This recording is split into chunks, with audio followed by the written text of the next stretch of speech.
Two cheaters created a generational trauma. My life story. Strap on everyone because I will be presenting a brief history of my family. You might find my tone unserious, but do understand that I'm not very mentally stable right now, and I'm using humor to cope. Anyways, let's start with the root cause of all, my great-grandma. My great-grandma was an abusive woman and treated her husband like crap throughout their marriage. And as if being a narcissist isn't enough, she decided that her forge craved the fiery rod of a husband. Not her husband. Her sister's husband. They screwed around and resulted in my grandpa. You can argue that he could also be my great-grandpa's son, and I'll dispel you right there, my grandpa was nothing like my great-grandpa except both being male. Although they didn't do genetic tests, anyone could look at the supposed father and son and put two and two together. Even my aunts and uncles, who were children, looked at their photos and wondered why their father looked nothing like their grandpa. It wasn't so much a secret because the whole village secretly knew my great-grandma cucked her husband. But the compassionate man who was my great-grandpa still took in his definitely not son and raised him as his own. He taught his son well, but my grandpa had deeply inherited his biological father's look and his mother's assholery. And both could not be fixed. After getting married, my grandpa became an alcoholic and abused his wife and children. He drank away their family's money and made his children work to fund his bottles even though the only funding he made for them was his DNA.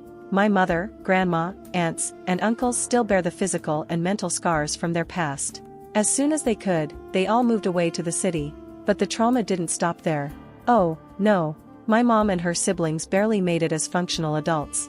Sure, my mom and her closest sister managed to make a good life, but the rest fumbled hard.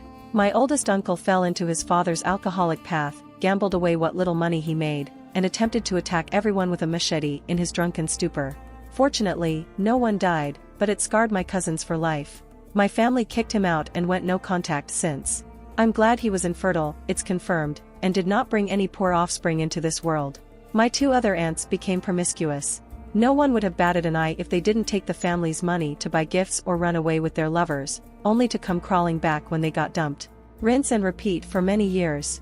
One of them had a daughter and a son with her ex-husband, and they had to rely on each other growing up. My other uncles were neglectful and short-tempered fathers. They never cared for their children's well-being and whereabouts. They played favoritism and would resort to verbal abuse when the lesser-liked child was acting up. One of them was surprised when I told him that his son was hanging out with the neighbor kids because he never knew his son had friends. And I didn't escape the family curse either. My mom is considered the most successful, but the price came with her increased sense of control and entitlement. I would never be good enough for her. All my life decisions would always be the bad choice in my mom's eyes, and I should accept what she picked for me. If I disagreed, I'm an ungrateful kid. Soon, my closest pals were depression and self-loathing, and I even flirted with the symptoms of anger issues and avoidant disorder. It started with my great-grandma and great-great-uncle failing to keep it in their pants and skirts, and now their descendants had to bear the consequences.